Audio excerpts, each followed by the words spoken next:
Blog Talk Radio. Welcome to Awakenings with Michele Meiche, the weekly dose of spiritual and metaphysical insights and information for navigating the soul path. During the show, if you would like to call in for a reading or with comments or questions, call 347-539-5122 and press 1 on the keypad. Or join the Sacred Space of Empowerment live chat.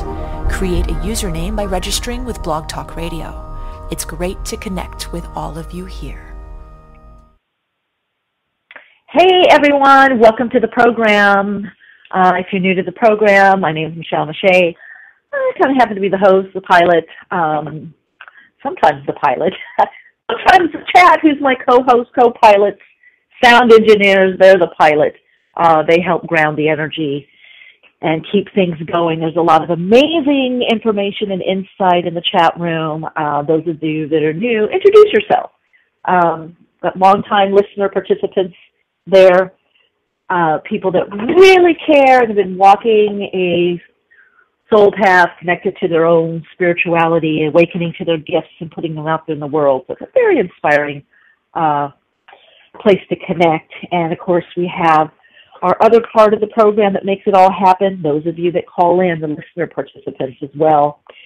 And then, of course, you guys that listen via the archives, iTunes, and TuneIn Radio. I want to say hello to all of you also. So much going on this morning. I'm totally majorly multitasking right now, which I love. I love doing. Women do so well. You know, I was talking to a friend of mine the other day, and I said, yeah, remember, primal times, women, children in one part of the house or in the yard or in the fields, one strapped to them, cooking, gathering the fruits and nuts and the berries, and other some such. Or maybe am I romanticizing it all? I don't know. Anyway, lots going on, and we'll be diving in. We had welcome guests also. If you do have a question or comment and you want to get on air, press 1 on your keypad. And the number to call in is 347-539-5122. Press 1 on the keypad. Everybody, I hope you hear me, callers, because I see a lot of callers in the queue. And that just lets me know that you're not listening at work or while you're vacuuming or in a marathon or riding your bike, and that it's, that it's okay to pick up. So let me know. And again, the number to call in, 347-539-5122. And of course, you can always email your questions in, as well as guest suggestions, topic suggestions, et cetera, or just your feedback on the program. And that email is awakeningsradio@gmail.com. That's awakeningsradio@gmail.com. So yeah, my multitasking, I had my house clean, floors are done, everything's so nice. I have a sitter coming in to take care of Yoshi. I'm going out of town, and I come in and there's like a trail of ants from my back door outside, and I mean a trail. I mean like a, 3-lane highway in the middle of everything. And I had to address that. That was like a little wrench, a little something that didn't need to be in my day. But those of you, and I want to kind of open up to this, I've been writing a bit on this in my Soul Insights, my weekly insights that go to the people that I work with, collaborate with, those people that are studying with me and on the spiritual path with me, part of the Soul Path programs and spiritual integration programs. And then, of course, I do the monthly, although I didn't do May, and that's because there was some computer issues, so I just decided, give yourself, just let it be.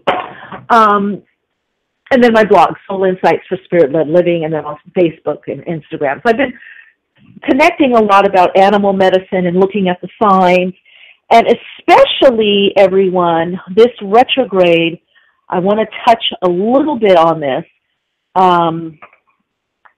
And if anybody has questions on how it personally affects you, you can call in again, and that number is 347-539-5122. So those of you that know you have animal totems, which are about 7 to 13, animal beings that you kind of, and definitely if you have a dog or a cat, they're part of your animal medicine repertoire, if you will. Some people call them familiars. But there are specific guides that are helping you that are just in a different form. And if we subscribe to the oneness principle, we know we're all one. We're just different forms or different expressions of the one. And so many times when we're together, we're connecting or attracting different parts of ourselves, or even beyond ourselves, different parts of the all that is, or God. And so the soul is looked at as the individual or individuated aspect of the all that is. I'd like to say like we're all part of one pie, but different slices are a little different. Maybe it's a strawberry pie. Some slices have more strawberries, some less, some more whipped cream. If you're using agave, maybe some taste a little sweeter, some a little more, so different. So we all are part of the same, holographic experience and expression of life, multidimensional, multifunctional,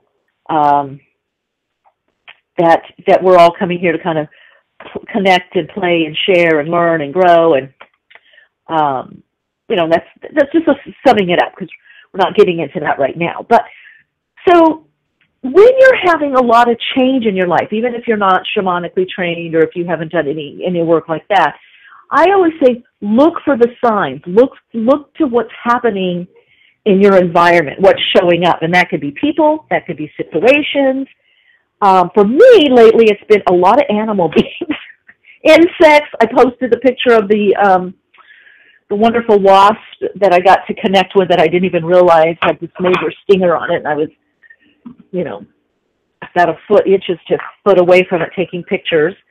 So what I like to do, now I know some of the meetings, sometimes I like to tune in and say, okay, well, let me get a fresh perspective. There's some wonderful books. I like Jamie Sams, who I knew kind of back in the day. I love her animal medicine book and cards. Animal Speak by Ted Andrews. And, of course, nowadays all of that is online as well, and you can on YouTube. And but I would say when you're tuning into the animal being or the insect or whatever, first, just like doing dream interpretation, which I'm also trained in, as a lot of you know, so if you want to call in with those questions, you can. Look at what your first response is and how you view that animal or animal being or specific breed or type. And that's going to give you some insight. And then take a look at what they objectively mean. And that's going to give you even more insight. And you will find when you are, crows have a lot to do with major change. I've been craving, one of my personal totems is hawk. And where I live now, I used to see them all the time. They used to land on my deck. When I go jogging, usually two would jog with me. They weren't jogging, but they were soaring or flying with me. And we're quite low, quite like 3 to 4 feet from me, maybe 5 feet at the most. So I haven't had that in a while. And then I was blessed. I went to an event for Mother's Day at a park in Santa Monica, and they were there. They were there with the crows. So there was a hawk. So look and see, what are you getting? Spiders have a lot to do with creativity, but also drama. So sometimes when we have a lot of drama in our life, it's signaling that we need to tap more into our creativity. Because as you know, think of drama, comedy, drama. Drama is a form of creativity. What do we create in movies and films and in plays, since Aristotle's time. And definitely the Shakespearean time, it really kicked off. But plays about our life. So if you're getting, ants, of course, industrialists, I've been getting a lot of insects and animal beings that tend to hang out in packs or groups, and I'm working a lot with communities, so that makes sense. And then, of course, the ant also is industrialness, being industrial.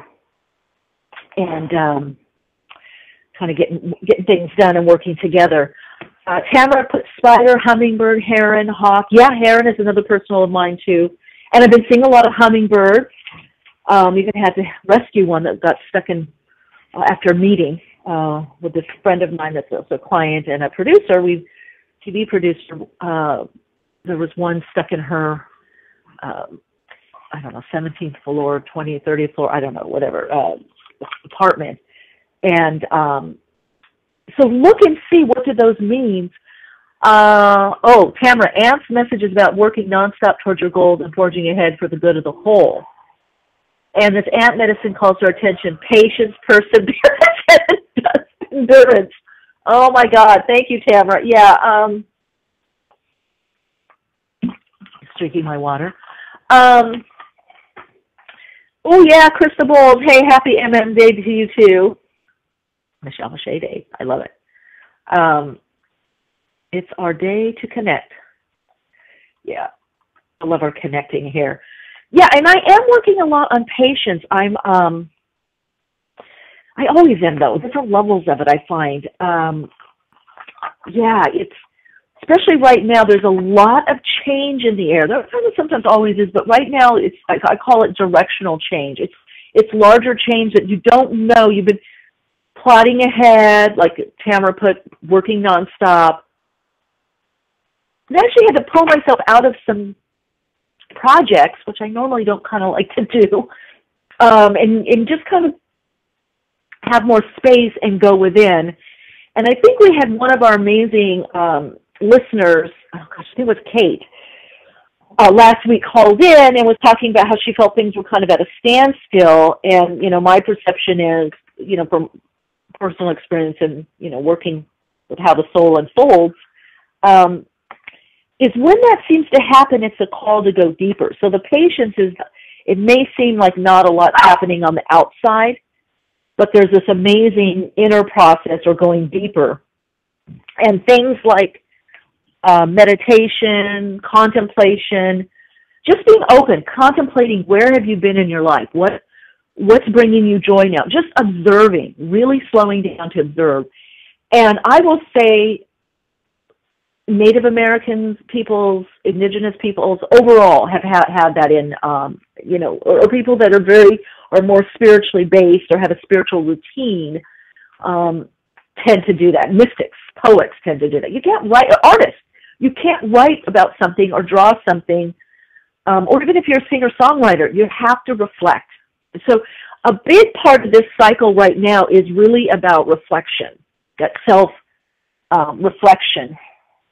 And letting what naturally you're drawn to kind of bubble up, you know, inside you, in a sense, you know, let it come forth, and not to be pushing. That's the key. When do we push? You know, when do we do the effort? See, a lot of times people think that the effort is doing something external, but sometimes the effort is just going within, or the persistent effort it's persisting in one direction.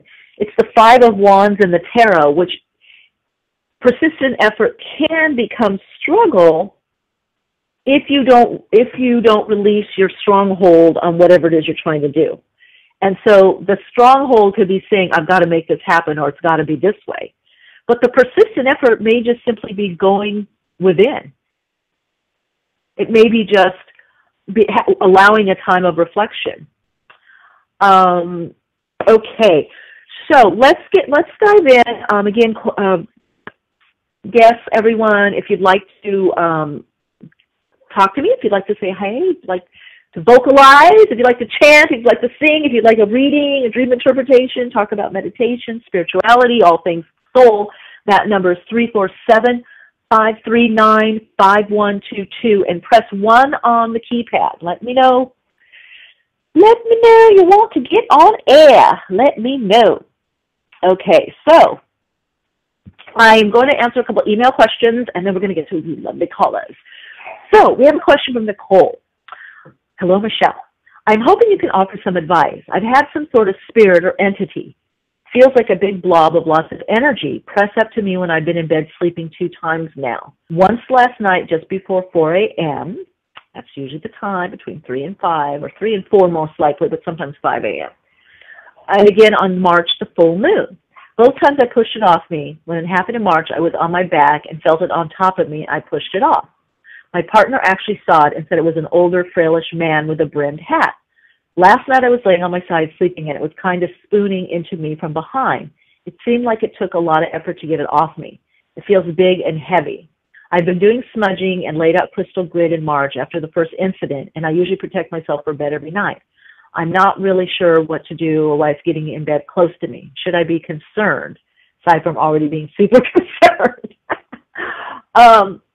That's a good question. I've had that happen myself, and also I've had sometimes when I'm sitting, it hasn't happened in a while, but, you know, you're laying in bed and then you feel a depression behind you, like someone just sat down. You're like, oh, okay, hello to you too. How you doing, right? Let me tune in on this a little bit. Now, I want to say something, you know, as you open more, these kinds of beings usually come astrally. Sometimes they're aspects of us.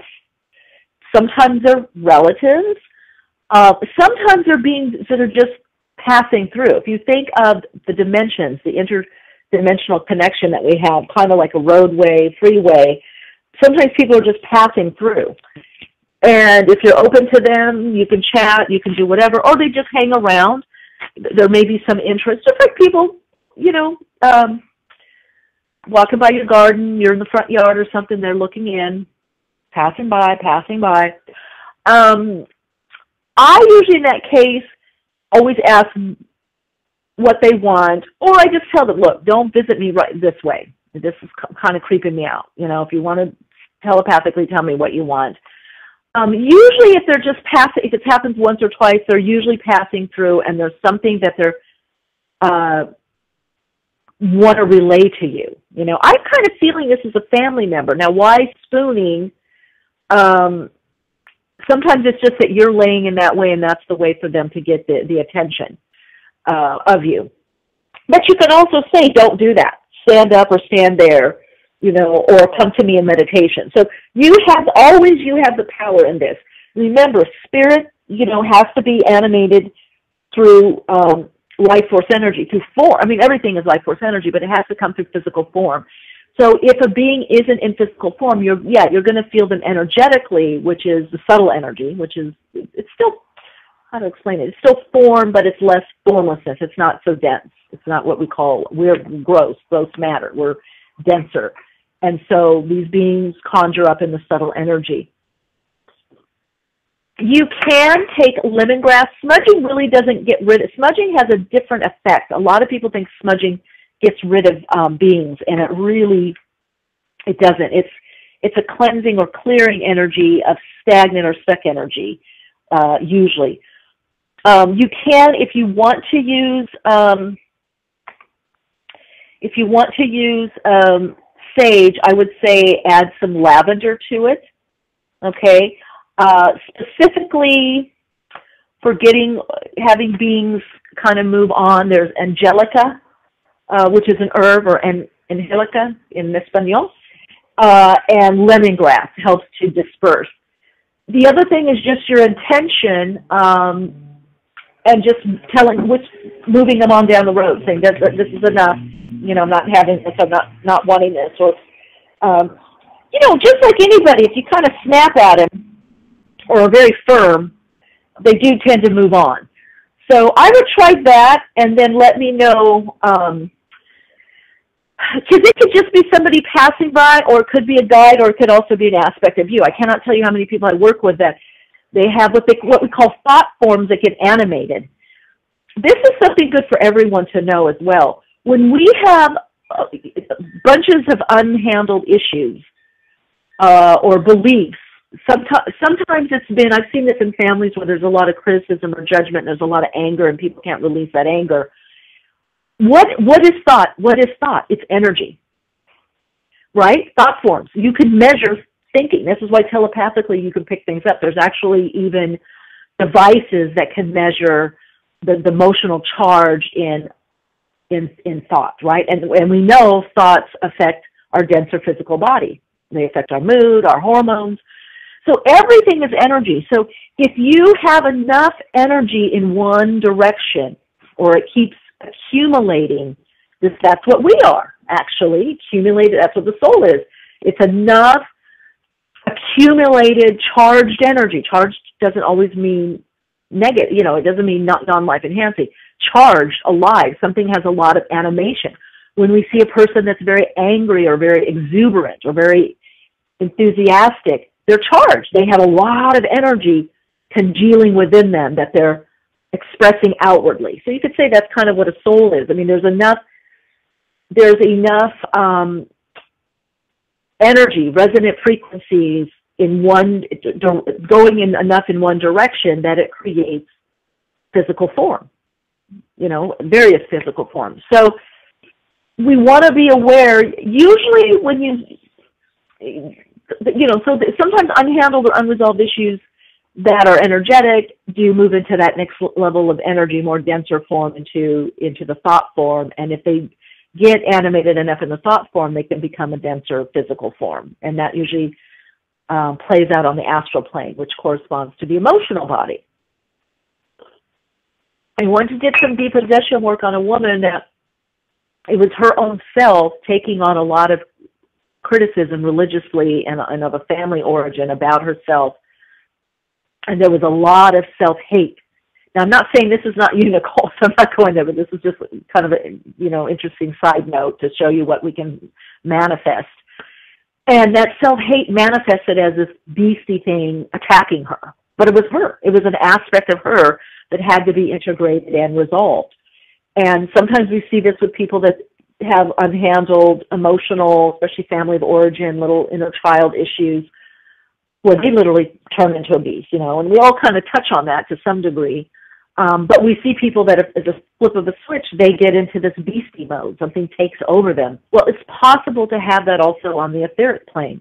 It doesn't necessarily have to manifest into a denser physical. It'll be felt energetically. Okay. Now we've got another one. Michele, you've been helpful in the past. Thank you so much. I need you to shed some light in my current situation. I have two questions. We spoke of a TED, P-E-D, okay, and you have told me that we're not communicating or speaking the same language. Somehow if I continue to pursue this, I may end up reliving old wounds. My question is, are we not compatible? Would he be honest with me at some point? And then about job changes. This is, let me see. And then we've also spoken in the past about job changes, and you've told me you didn't see any changes until early April of this year. We are currently in May, and I have just applied for a position that described everything I ever wanted in a job. Do I have a chance? Yes. Now, the thing with the TED, I feel like it's better when you guys call in with these kind of real definitive, personally questions like this. And you've got the date of birth. I'm feeling that this person is maybe a soulmate, but a learning mate, a helpmate. Maybe you guys are learning from awareness of each other, of opposition. Sometimes we learn in life about what it isn't, and then sometimes we learn about what it is. Sometimes we meet in life a lot of this isn't it, this isn't it, this isn't it, or I thought this was it, but this is not what I really need and want. And then sometimes in life we meet, oh, this is what I want, this is it. Because, the world operates in these opposites, right, or complements, this polarity, called the polarity plane. So I'm feeling this kind of mirroring, and would he be honest with me at some point? I want to say you be honest with you about what you need and want. If you're not getting enough. So we do have to compromise in relationship, but there's also some basics that need to be met. And they're generally the same for everybody, for everyone, with some individual aspects. Okay, so we're respect, communication, showing up on time. I mean, there's certain things,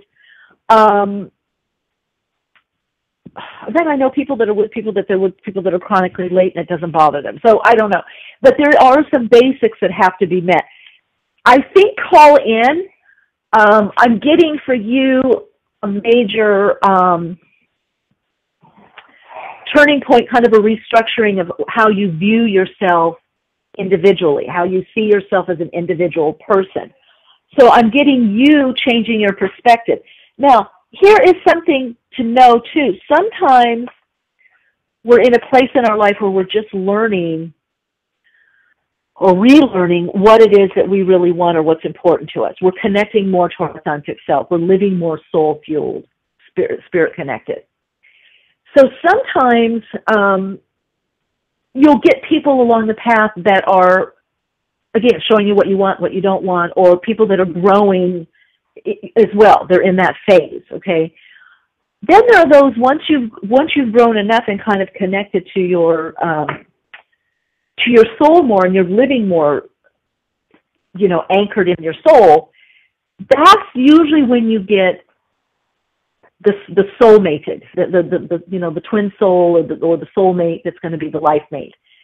It's usually when you've gotten to a certain point where if that's your path, where this is it, you're still learning from each other, but you basically have a handle on who and what you're about. Now it's about who's going to play with me, who's going to be those colleagues, those playmates, who are we going to do these joint projects with? Is my individual life and my partner's individual life, is there enough harmony, enough resonance, coherence there that my life is enhancing their life and their life is enhancing my life, and then we can do something together, okay? So I talked about that. Those of you that have these kind of questions, I did a whole show on relationships from a soul point of view, and I went into soulmates, twin flames, twin souls, life mates that are soulmates or soulmated life mates. And I discerned why, we meet a lot of soulmates. But which is the one that's going to be that life mate or partner, and what to look at. And so I go into this. So I think I got a lot of great feedback on the program, on the show. And I think when you have these kind of questions, if you listen to that. The other thing is I go into this on my daily OM course, Navigating Your Greatest Soul Shift, and it's very reasonably, the exchange is very reasonable on it. And I think it's kind of a good thing to have kind of in your little toolkit. So as you're relating with people, and these could be collaborative or collegial relationships also, as you're connecting with various people, you can kind of see, what is it? Is this a mirroring partnership or relationship, that they're mirroring where I used to be, where I'm reflecting where I'm going, and am I doing that for them? Is this an inspirational, where we're inspiring each other? Or have we come together to do something together? But it needs, the self-reflection or contemplation on these kinds of questions definitely needs to be done in a meditative state, in a more neutral state. Oh, Shell put, the relationship show was very insightful, loved it. Thanks, Shell. Yeah, I'll do more of those. I really love speaking, because we are relational to everything and everyone. I mean, that's kind of what I've been sharing with the plants, the trees, the birds, the hummingbirds, ants, the hawks, the doggies, the cats, other people. Is what we see, or what are we experiencing? Are we experiencing a lot of traffic in our life? Those of you that, drive, that slow down, patience, everything, the universe is us. So it's constantly speaking to us if we open up to learn how to see it.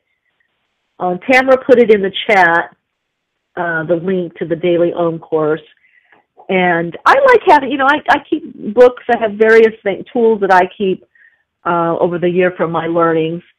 And let's see. All right, let's get to a caller. And again, call 347-539-5122 and press 1 on the keypad. Hi, 206-459. You're on Awakenings Radio. Hello? 206-459, you're on Awakening. Okay. I'm not hearing them. 206-459. Okay. 508-933, you're on air. Did you have a question or a comment? Okay, I hope people can hear me. Can people hear me? You must be able to hear me in the chat. Okay.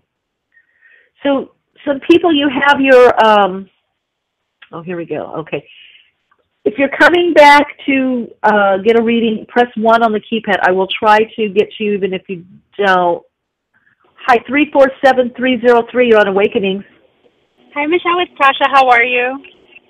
Hey, I'm doing great. How are you? Good. I was just listening and I heard you ask, can you hear me? I'm like, well, maybe I should press 1 then.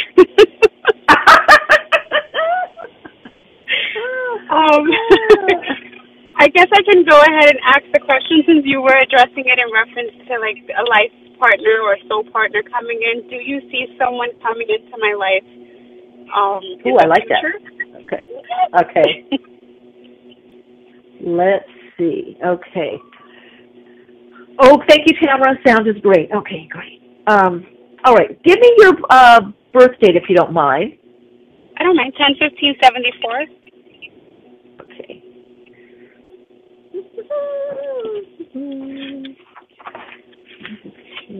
74. Okay, so you've got a lot of. See, that's the thing when we're in. When you're in the change flow. That's. Oh yeah. Okay. Here we go. So right now, you should probably June, July, August for sure start activating more socially is what I'm hearing. I do feel a stronger, more partnered relationship coming in for you. But right now it's showing there's a lot to do with your own creativity and your own sense of self. Does that make sense? Of course, yes, definitely. Yeah, so there's not just a lot of healing that you're doing right now, but it's kind of all about you and your project, and I feel that there's going to be some kind of project. It's showing 2 pathways.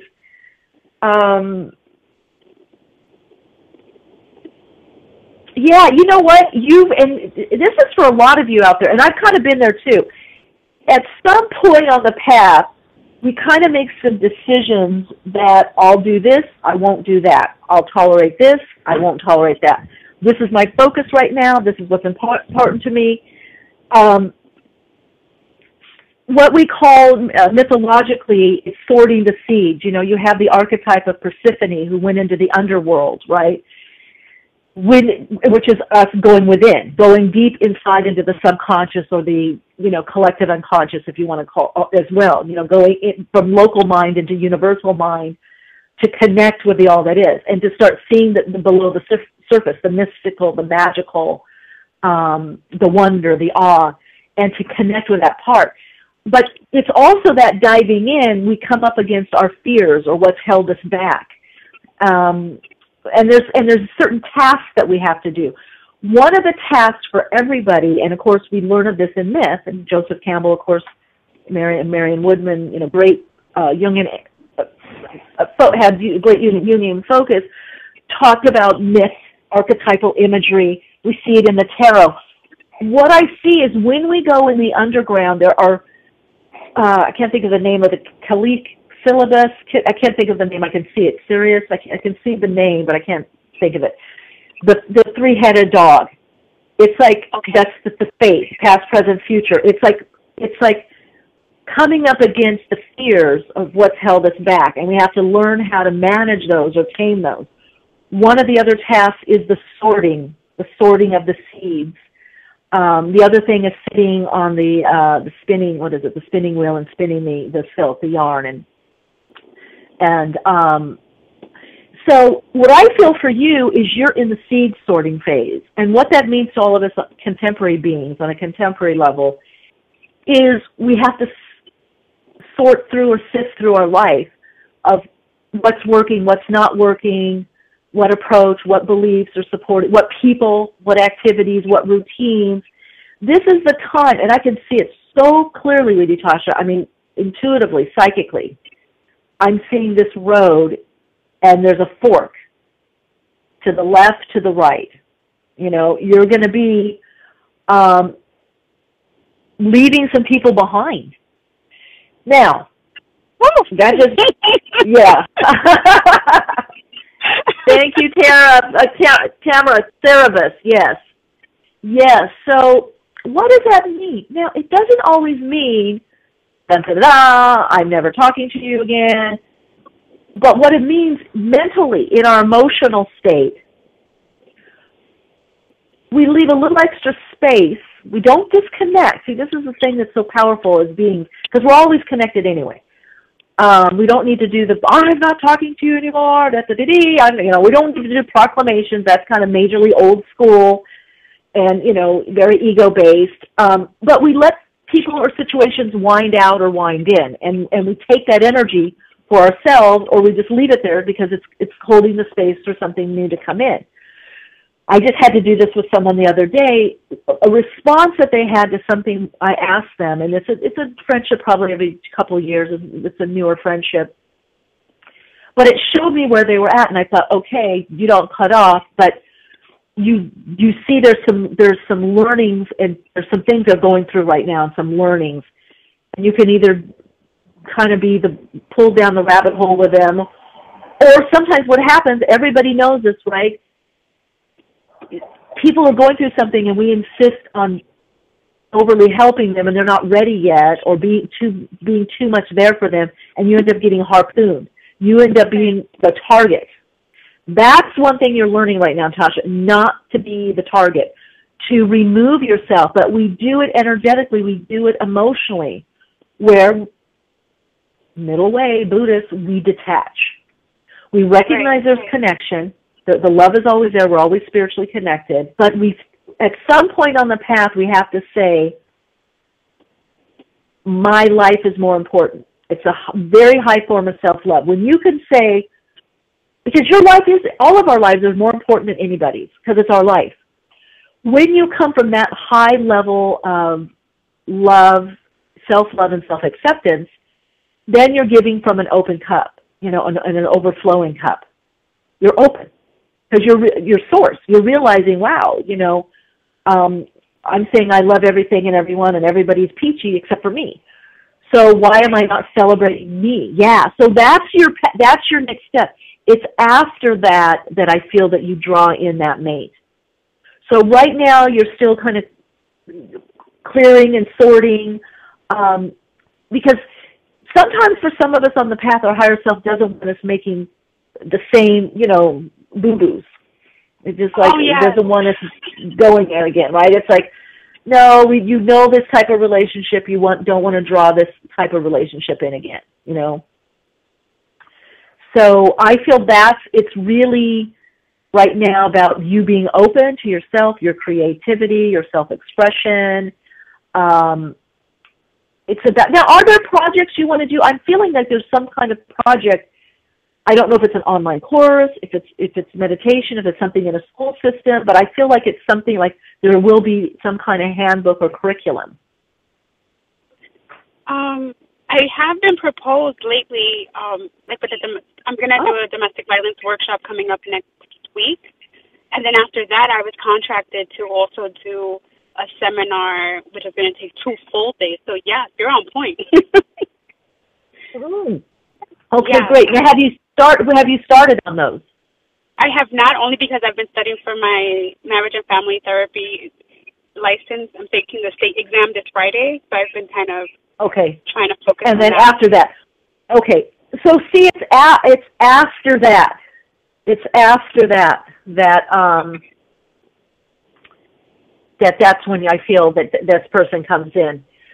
So sometimes I always love this story. It was a dear friend of mine and also a client years ago, and actually kind of a miracle. She had well, not really a miracle, I mean kind of the mainstream, because I know a lot of women in the mid-40s and even early 50s that have had children, some with in vitro and some not. And she got married and she said, I want to have a kid, this and that, and she actually even went to a well-known psychic that said she won't have kids. I won't name the name. And I said, yes, you will have a child. I said, you'll have one. I said, but it's after your art show. It's after this whole part of your life is integrated. And nothing happened for kind of a year or two, and she was kind of, I think, in her mid-40s. And so she kind of gave up and said, I'm going to just go dive into my art. She dove into her art, and I don't know, 6 to 8 months, a year max, she was pregnant. And she's got they both have a very healthy daughter, now.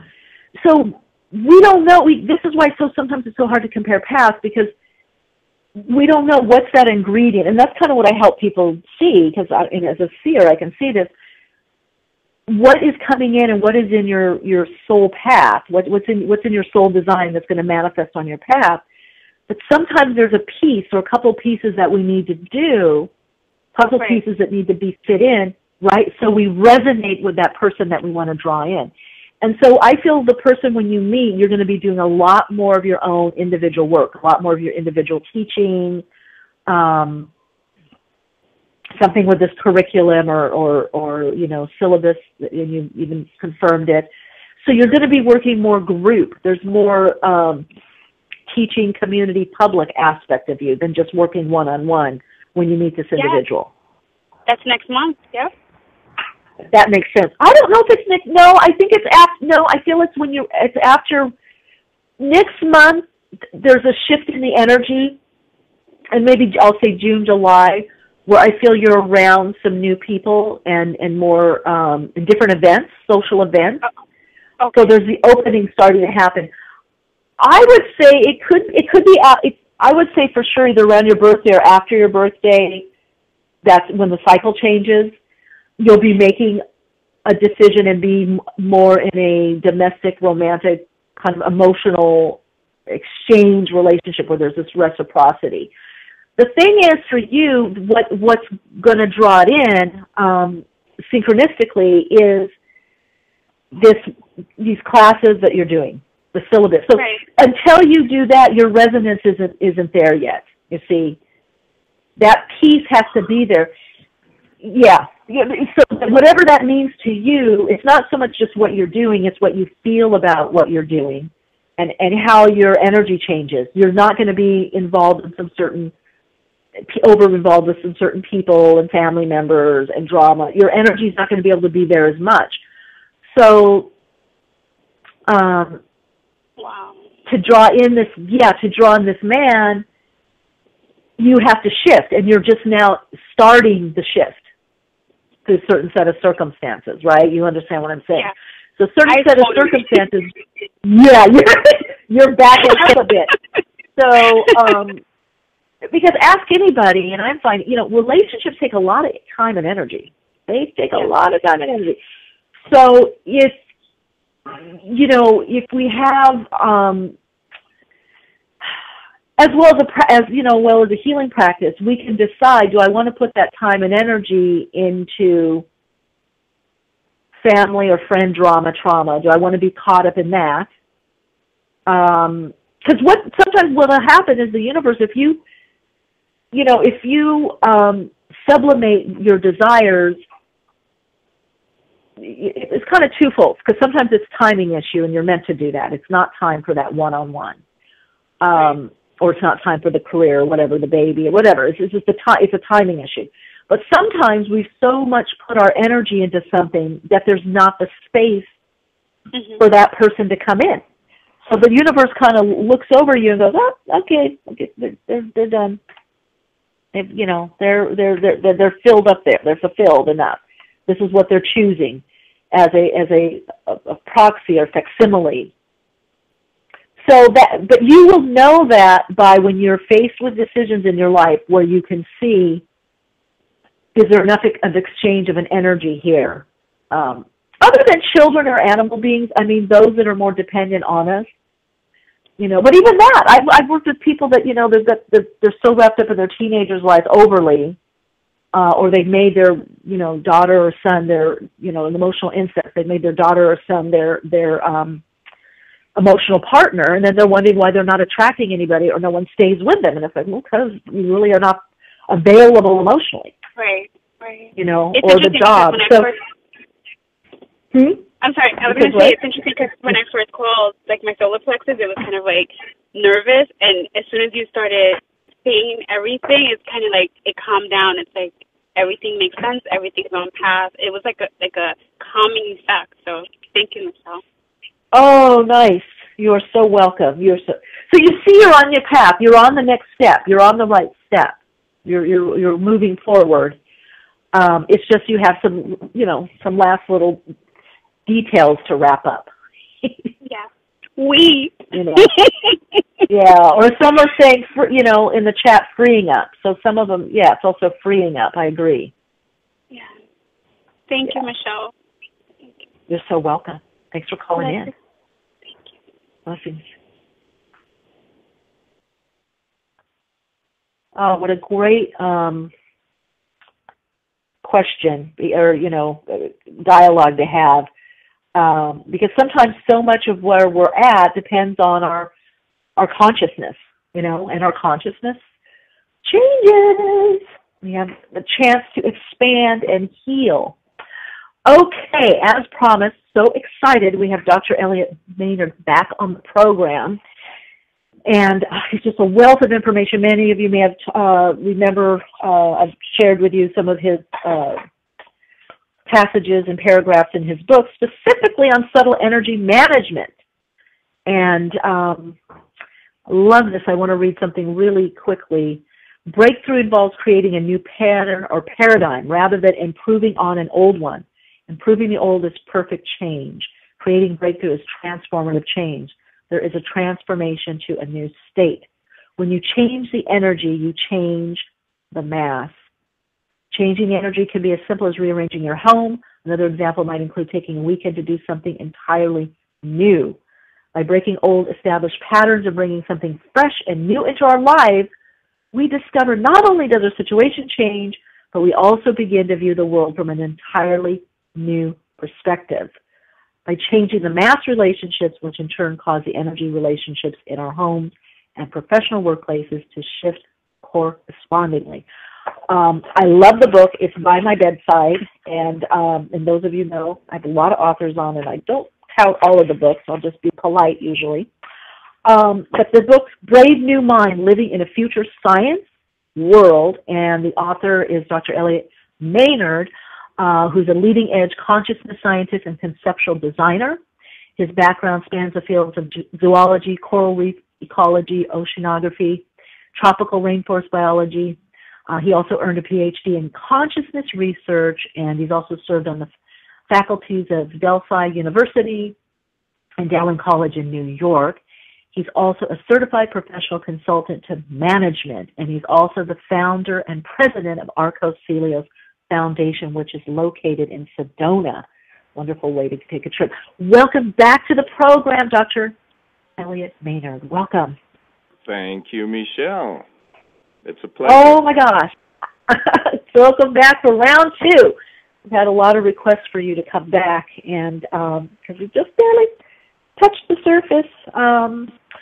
One of the things, by the way, how are you doing? Because you seem so busy with all I'm all fine. These projects. I'm rocking right on here. I love it. Well, we had a couple questions come in. One was about your foundation, the meaning of the word, and what do you actually do, and what is this idea of this future world, future society? And even in the book you talk about future science world. If you could kind of dive into that for our listeners. Okay. Well, when we first came to Sedona about 35 years ago, actually it was Christmas Day. We came down here where we now have the property, and we saw a triple rainbow over one of the very close and beautiful formations of red rock here. And we equated that Arcos Cielos doesn't mean rainbow in Spanish, but it means an arc in the heavens. And it symbolizes the bridging of science, modern science and technology, with our ancient wisdom and the celebration of our intuitive senses, which I feel we need to bring back right into the education system from children's earliest times, because this is what carried humans through as a major survival factor in times when they had to be alert and hunt predators or be hunted, all these things. So it bridges art and science, it bridges traditional medicine and the latest technology in medicine. And because we bridge the ancient and modern, we can take the best of both and come out with something entirely new, and that lifts us right into this new framework, which I have created in the book, a new operating system for humans and for planet Earth. And your other question, I can't remember it now. Well, okay, the foundation, and about talk about living in a future science world, and also we're active in World Future Society, the Aerospace Technology. What is this future science world? What is it something we're living now, or is it something that you're seeing that's coming in? It's already happening, and I'll go back to the World Future Society, which we've been institutional members, and I've worked with and made presentations there over the years. And I came to the conclusion that the majority of futurists, as they call themselves, are essentially using old linear techniques to extrapolate into the future. However, those of us who are surfing the leading edge, the waves of change here, know that things such as wild cards come up. These are entirely unexpected events, like, let's say, the business with Tesla Motors and the new batteries. Right. There was no way to predict this exponentially. So I say that instead of being a glorified bean counter, we need to not just, real futurists don't just extrapolate for trends, they create the future themselves, and that's what we're all doing. And the trigger, the switch for this is, first of all, the awareness that we can do this and that it's possible. Everyone can do this. Anyone can do this. Okay, that's what I was my question too. If you say anyone can do this, how does one begin? Because I'm seeing a lot of what you're talking about, especially in the book. Because you've taken some, the science, you've taken some things, especially the subtle energy, which is my passion, part of my passion and purpose, working with that. And you've woven together, from foods to, working psychically. There's a wonderful biology, there's a wonderful weaving, like you said, the science and spirituality, consciousness. I'm wondering, because from reading this and then what your just statement you made, it sounds like in a way where, they call it global citizens or international citizens, it sounds like we are becoming, or opening to becoming more of this kind of blended being. Is that kind of where you're going? Is this like we train ourselves? Absolutely, and it's happening in ways that, again, were totally unexpected by the New Age folks who were leading the charge 20 and 10 years ago. And I'll give you a couple of examples. Things are changing. It's the rate of change that is accelerating so fast that all one has to do is go on the internet and look at one of the news feeds, and you will see miracles that in technology, in medicine, people are reaching out and creating, as you suggested, a global family, which is what we need to do. And this goes back to the astronauts' view, their first view of Earth from space, which was first by television, and then the astronauts themselves. And this is called the overview effect. Earth is one family, we're one species, and this is, you don't see the borders, you don't see the national borders or the states or any of that anymore. And so within this consciousness, technology, the gifts of technology, mainly the internet and the brand new layers of satellites are creating new layers of global consciousness. So the global brain itself is also evolving, co-evolving with humans, and we need to anchor ourselves into this energy. You spoke about this in certain ways, and bring the children outdoors and let them fish and do things that require a kind of a focus, concentration. Instead of we've become I like to say tongue-in-cheek that we've been hunter-gatherers and we got really good at it, and now unfortunately we've overshot the mark, and sadly many of us have become hunter hoarders. Yes, and I've been seeing. Well, one quick question. So, what are we evolving to? What would, as citizens, not just global citizens, there's this opening that's happening, that we're becoming a new form, I would say, of being, new type of human being.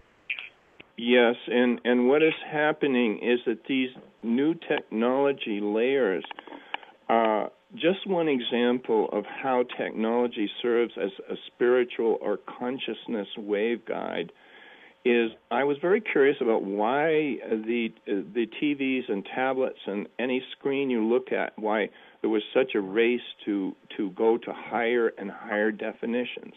Well, to back up a little bit, we know from the psychic community that in light information from the higher realms or from the quantum field is transmitted to humans in light encoded packets.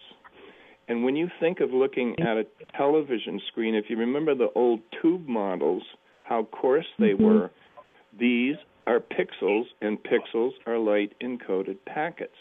So now we have millions of times more resolution of this information packed into one screen, and our consciousness is, the couch potatoes of the world are getting a dose of refinement, even if they're watching almost anything you can think of, the commercials even, some of them in HD. Yeah, exactly. Now that can lead you either up or down depending on, it's your choice. It's our choice. Exactly. So where are we, what would we call it? Where are we going? Because to me it's like this hybrid. It's like this, you can't think anymore just about global being locational. It's this mindset, it seems like, this emotional intelligence, this psychic or intuitive awareness. It seems that there's this, codifying or this amalgamation of these focuses or gifts that are coming together in so many of us that will literally, I think, cause us to live differently. Yes, and it's the old 100th monkey phenomenon, which I speak about in the book, but it simply means when a certain number of people begin to operate coherently within at least a basic agreement, just as this talk radio show, we're all forming part, if we make it so, of a living consciousness fabric.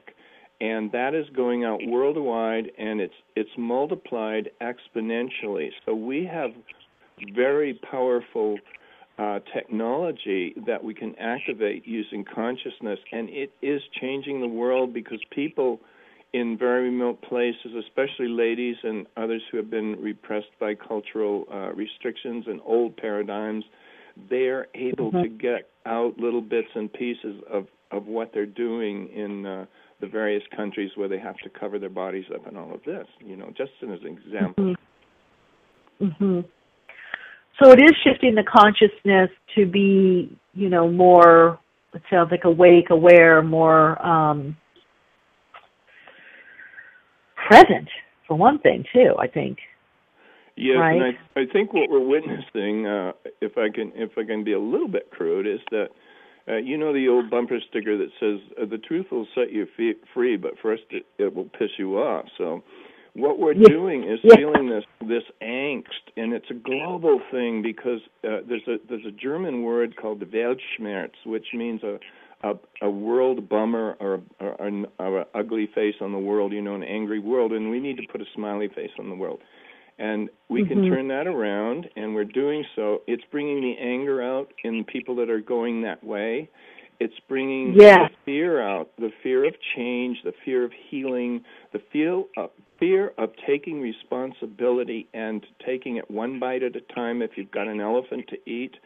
And this is when people start to do this, to confront their problems and take care of them one at a time, it releases the anxiety and brings a great comfort. That alone is one thing we can do, and any of us can do it, but it takes resolution and it takes focus.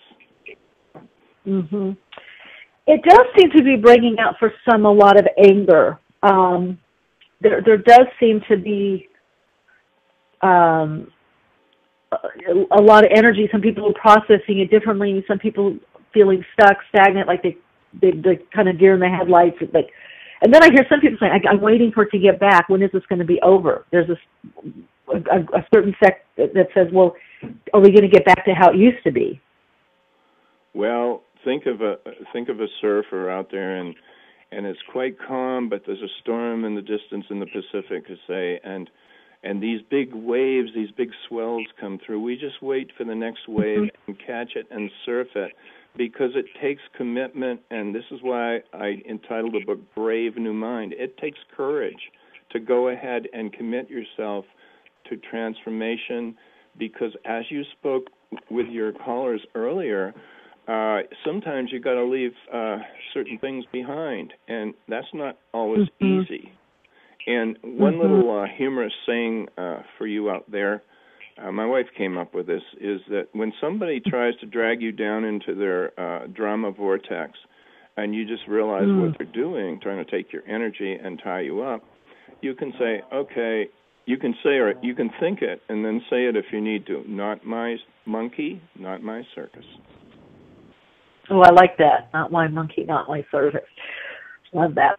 Now, we did have another question that came in that we started to touch on last time, and it's very controversial. A lot of questions around it. HAARP. You touch on it in your book, the HAARP project, and you have even a chapter that's called An Example of Tesla Technology in Action. If you wouldn't mind, because there seems to be a lot, even though there's been a car named Tesla, now, I mean, you're hearing more Tesla, and then you couple that this is Tesla technology in action, and then you have some people saying, HAARP is the government, it's doing this and that to us, it's, it was put up by the government, and all these rays that are coming at us, or energetic, kind of, frequencies. So people are all over the place today. If you can kind of demystify that a little bit for us. Okay, well, HAARP essentially is messing with the chamber, so-called, between the top of our atmosphere, the ionosphere, and the surface of the Earth.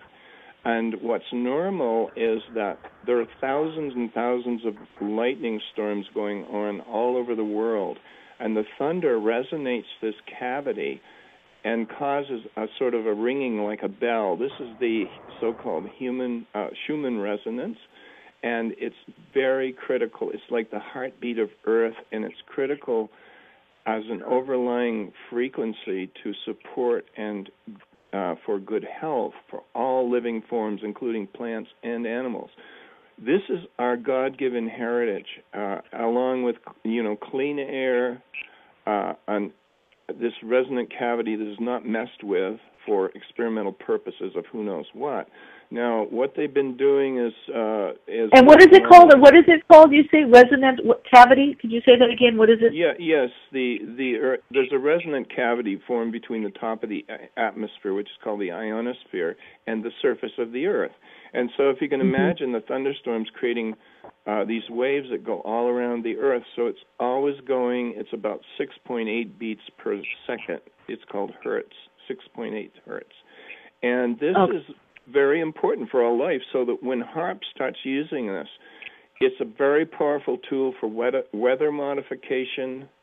It's used for some kinds of satellite guidance and the ability to find other enemy, rockets or whatever, or ships in the atmosphere.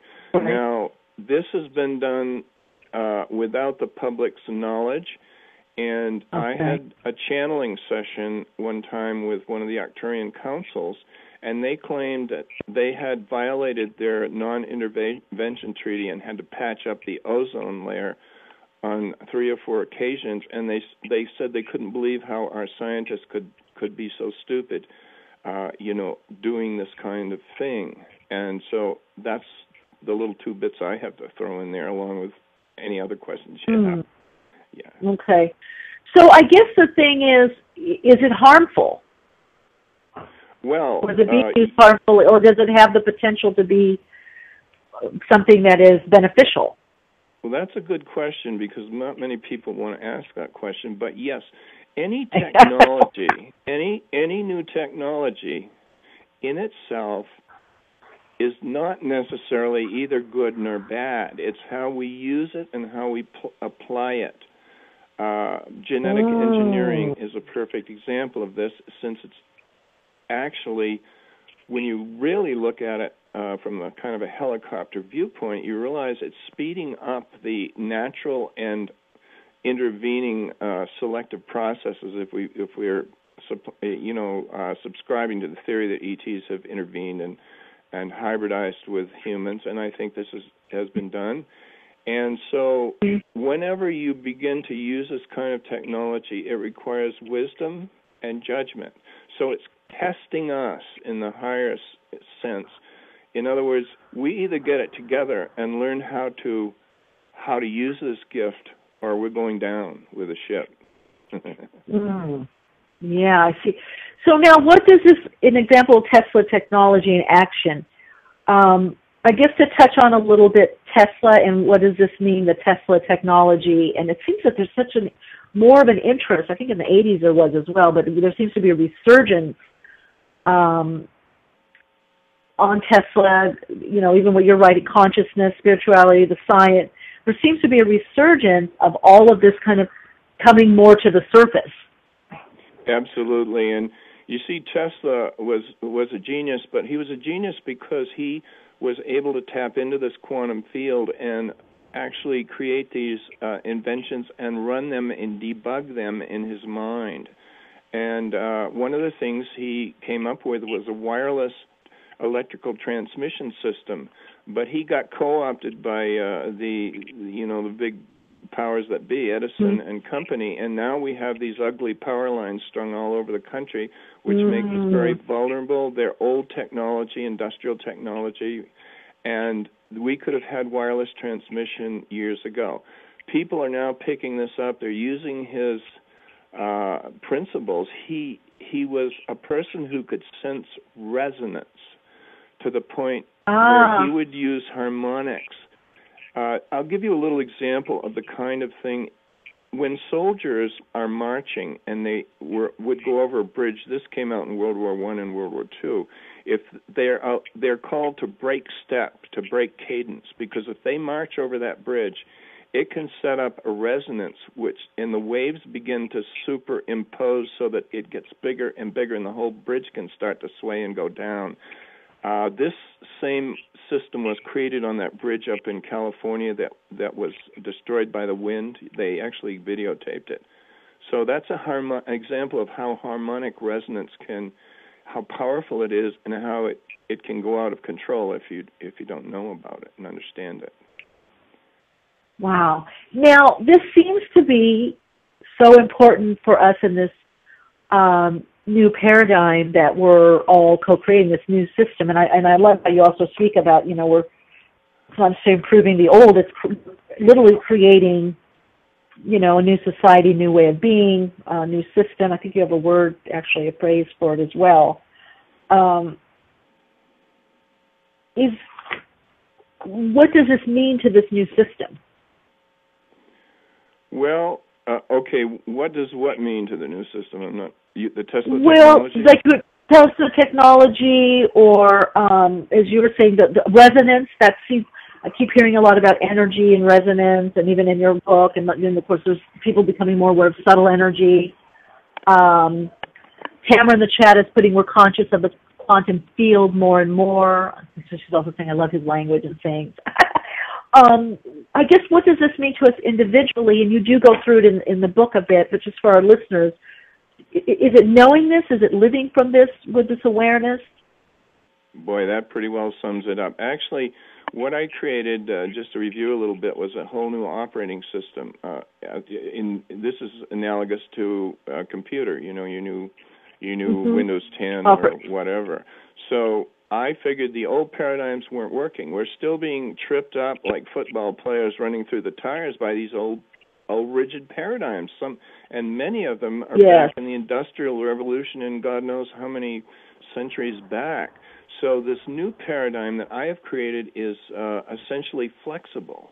So it's always perfectly adapted to the time, to the moment it is used. And it mainly involves an awareness and learning to work in this quantum field, which has been there all the time, but now we can do it consciously for the simple reason that our frequency, our vibrational frequency has gotten to the point where they call it the ascension frequency. And we can dip into this much more easily. Now we don't need to go in a cave for 30 years. We can actually start to do this immediately. I'm sure you and many of your listeners have experienced how easy it is to slip into a 5-minute meditation, even at work or on the bus or anywhere. Mm-hmm. So it's really about people doing this, learning to do this, and integrating this part of them.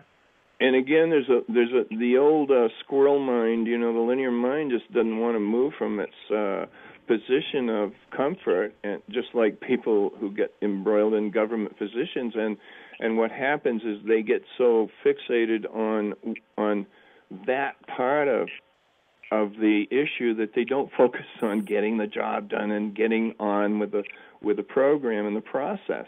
So it involves conscious awareness. Also, we're trained to be very negative about things. This is one of the major problems. If they didn't have anything nice to say on the internet, then don't say anything about it. Because if you don't have a life, don't waste other people's time trying to look at me, am I cute, this kind of thing. If someone comes up with a new idea, give them the space. They've gone to a lot of trouble. Very few, really, percentage-wise, are hoaxers. And if you want to criticize them, there are creative ways to do so. Mm-hmm. Yeah, so you're saying, and actually that of course, when we talked about, it's so interesting, this ties in at the beginning of the program, we were talking about how thought is a form of energy. So you're kind of confirming that. So people writing those things or putting those thoughts out there, what I'm hearing you say does affect us. Wow, yeah, and that's really nice because you got it. And you that's a new idea from me, actually, yes. And the blogging is an example of the power of one person. Anyone in the world who has access to a computer and can do this can blog. So don't abuse that power. And I tell them, look, you want to immediately shoot the messenger, some guy that comes up with this new scheme to help fertilize the oceans. Don't shoot the messenger because you're shooting yourself in the foot, really, and you're cutting yourself. You won't get any more mail, right? Don't shoot the mailman. Exactly. You bring up a really, there's people are talking about in the chat as well. There is this, for some reason, and I remember reading something on it, some research, that back in the day, gossip was the lowest form of connecting, around the water cooler or way back when it was around the water well, whatever. So talking negatively about someone or other people and people converging around that. Do you think in this new paradigm, this new system, that will either lessen or change? Because it seems to be a common denominator. You do? Well, I grew up in New England, and the weather's nasty there, and people tend to and they do this in the military too. They bring bitching to a whole new, or griping to a whole new level, and really ultimately, it's a waste of your energy. There are much better ways to put your energy out, even if it's just assisting somebody, helping them with a package, anything you can do. So, again, this is a waste of energy. So put your energy into something positive, because each person in the world can make a difference. And collectively and coherently is the other reason, meaning we do have a basis of understanding and communication. Everyone who's tuned into this show, they've already accepted that. So at least we have common grounds, even if we disagree with each other. Yeah, I'm always amazed people that post this just negative, or had a bad day, or life sucks, or whatever. And I'm like, or their problems. I'm like, how is that helping anybody? I just really want to know. You know, I think reaching out to people or messaging somebody, people that really can help, or if it's, you know, if it's asking, I don't know, they have these funding things like Kickstarter, or, you know, somebody needs help with medical bills or something. But just the horrible kind of, like you said, shooting the messenger kind of stuff, I'm not really sure why that was ever, how that helps anybody. And it probably, what I'm hearing from you, it does the opposite. Absolutely. And kind of drags us down. Yeah, why I mention this is because this is one simple way we all could help change the world. And it's not easy. I think that being judgmental is like almost in our blood. It's in our society. Yes. We've been programmed by our parents, and this new idea, what's the matter with you? Shame on you? These kind of whatever possessed you. I've had my parents say these things to me, and I went, woo, that's heavy, you know. Yeah, exactly. Or, who do you think you are? I got there. Who do you think? Exactly, I'll tell you. Exactly. My thing was I knew who I was. Yeah. I was like, I'm not opposed but some people don't. Yeah. To tough love, you know, and a whack on the side of the head once in a while. But you know, there is a but not to quench your spirit. Yeah. Yes, and the way it's a to do it in all things. It's a balance. Good parents know that. Yeah. You talk a lot also about in the book conscious techniques for creating future science artworks and manifesting future science artworks, and the co-creative process. We hear a lot about this, the co-creation, community, collaboration. I call them the COs. Why is this so important? And, you know, kind of where are we going in with this creativity? It seems like people are going to be, from reading your book, more creative, perhaps, or just releasing their creativity. Well, in a real school system and a real scientific institution, creativity should be celebrated, and having experience in many years in the university system, curiosity and creativity should be rewarded, and not instead of having these norms, so-called, which are nasty words, of statistical scores. They're trying to make everybody putting in that same slot. Instead, each individual should be encouraged to develop from their own center and then add on other skills and communication skills so they can eventually start to form little groups of like-minded people.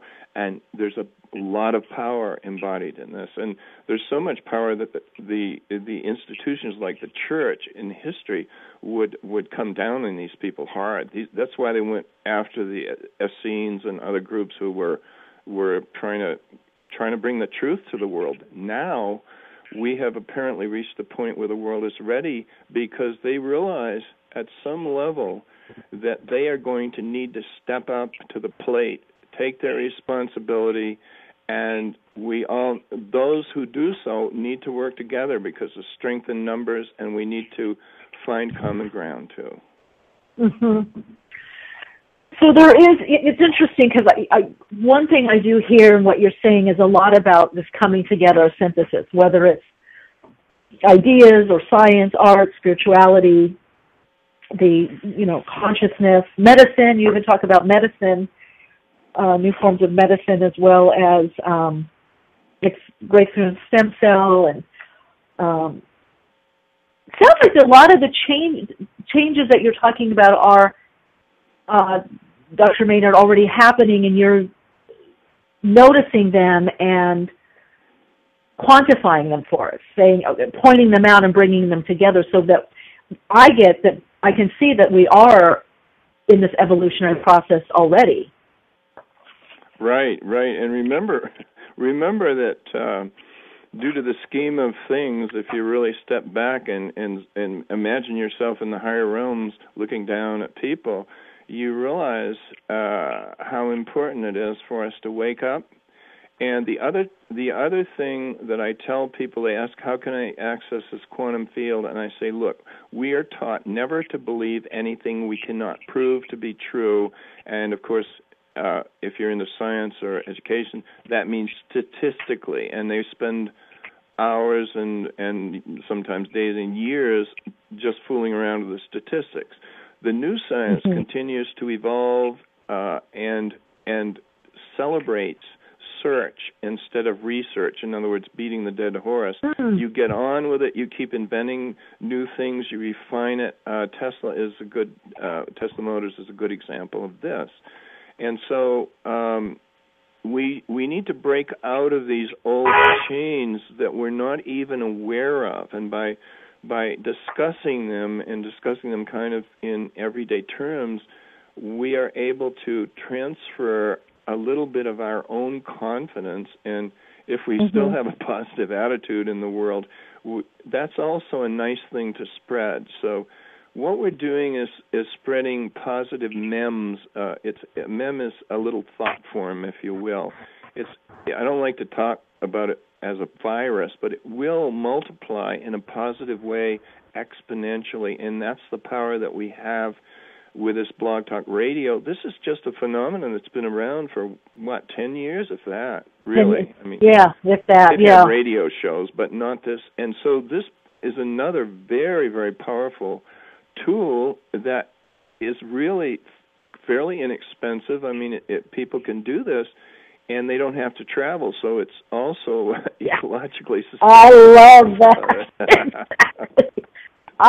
Listen, I used to do television. I had a television show, talk show, and let me tell you, there's a lot to be said about not having to get up early, the hair, the makeup, what are you going to wear, the color doesn't look good, you have to have this image. It's like, and this, you reach people, all over the world, which is just amazing.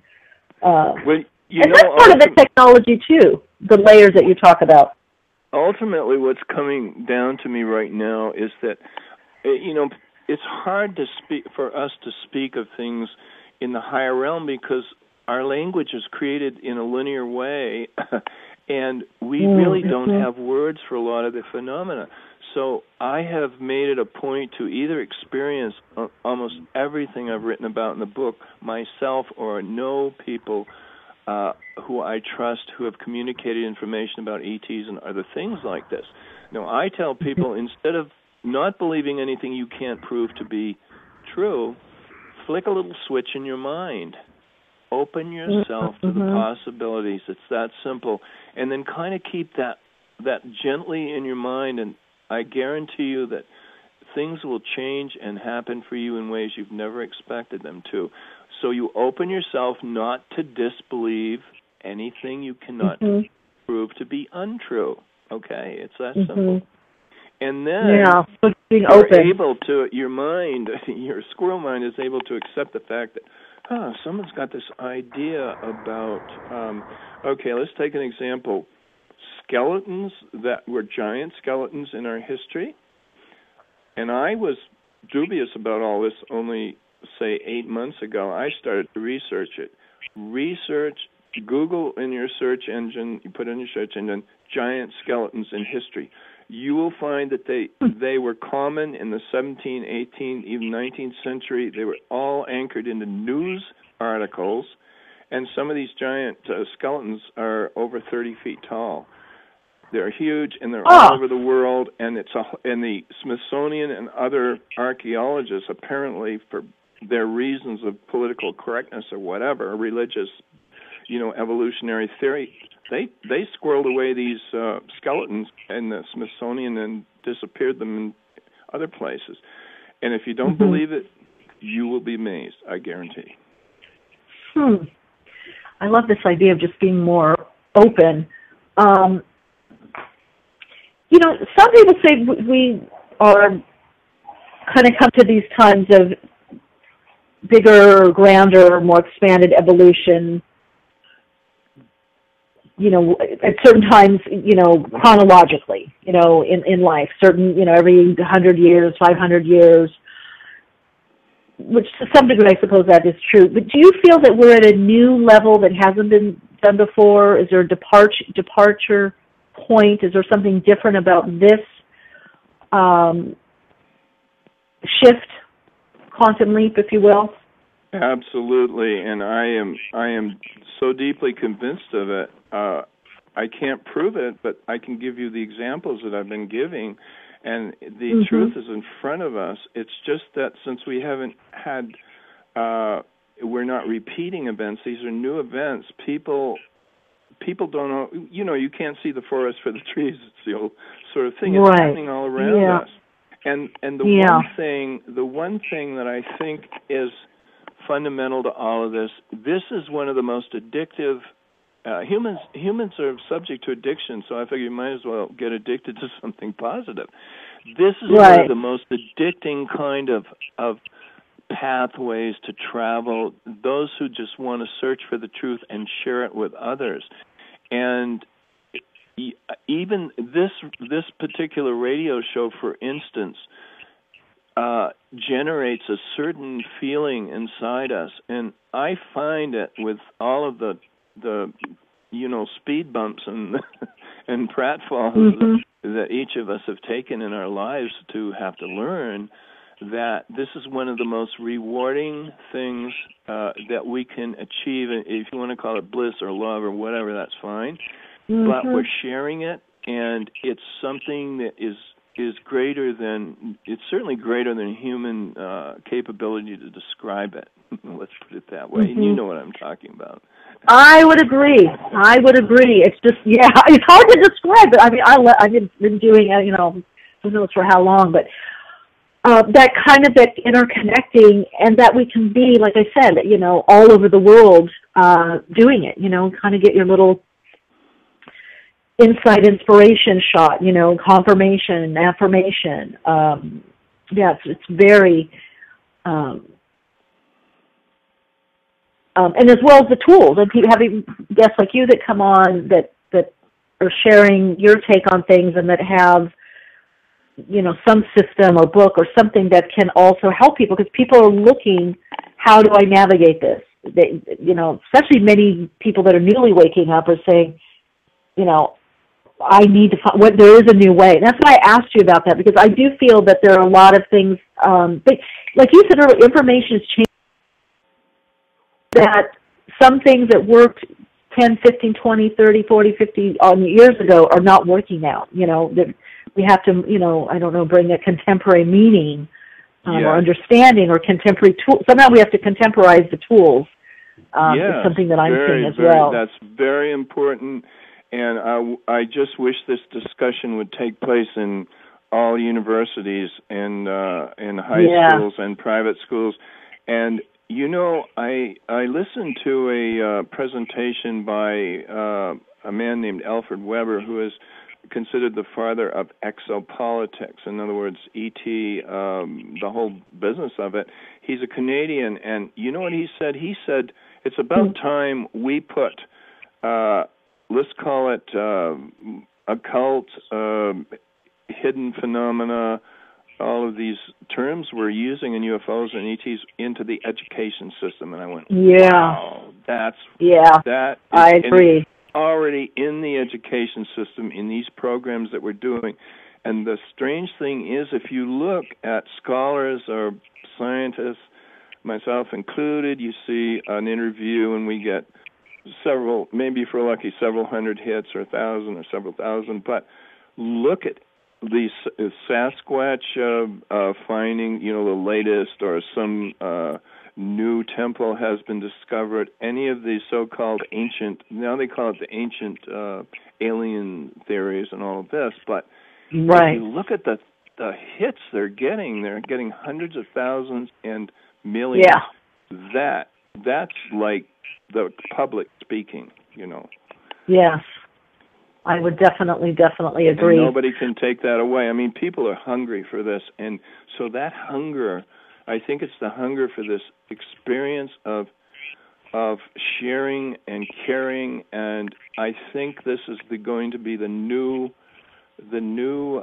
norm for the world. It's going to happen globally because eventually the military, there are a lot of people in the military that listen to shows like this, and they're studying stuff, and when they get into that, they sign up for it, and they have to serve their time, and many of them are just trying to figure out how to get out of there without getting injured or killed, Injured or... Absolutely. And they're searching for this because they're under very heavy evolutionary pressure. War is one of the greatest, let's say, tools for getting people to act as heroes. But it's not the best way to do it. There are other ways to do it. No. And we need to fix that. Absolutely. And those other ways are coming into form more. Thank you so much. We're out of time. I'm so glad you could come back, and of course you've got the open invite anytime. And also you can also send me anything that you have going on, any speaking engagements or workshops or talks, and we'll let our listeners know. Thanks so much, Dr. Elliott, for being on the program. And thank you so much, Michele. I really appreciate your insight, and thank you all of our listeners for listening to us, and hopefully you've taken something away that will make it a little easier and give you a little bit more space to relax and move ahead in your life. Definitely. I know they have. Okay. And that was Dr. Elliott Maynard. The book that we've been talking about is Brave New Mind, Living in a Future Science World, available where all books are available. You can also go to his website, Arcos, Cielos, and that's ARCOSCIELOS.com. Always great to connect with all of you. Have a great Memorial Day, those of you that will be celebrating that, or whatever you do during the weekend and the next week. And we will see you back here next Wednesday. And until then, continue to shine your light, share your insight, and of course, keep awake. Awakenings broadcasts every Wednesday, 12 p.m. Pacific Time. Archive shows are available on iTunes. For continued Awaken conversation and insights, join the Awakenings group on Facebook and visit Michele's blog at soulinsightsforspiritledliving.com. That's Soul Insights, 4, spiritledliving.com. Keep awake.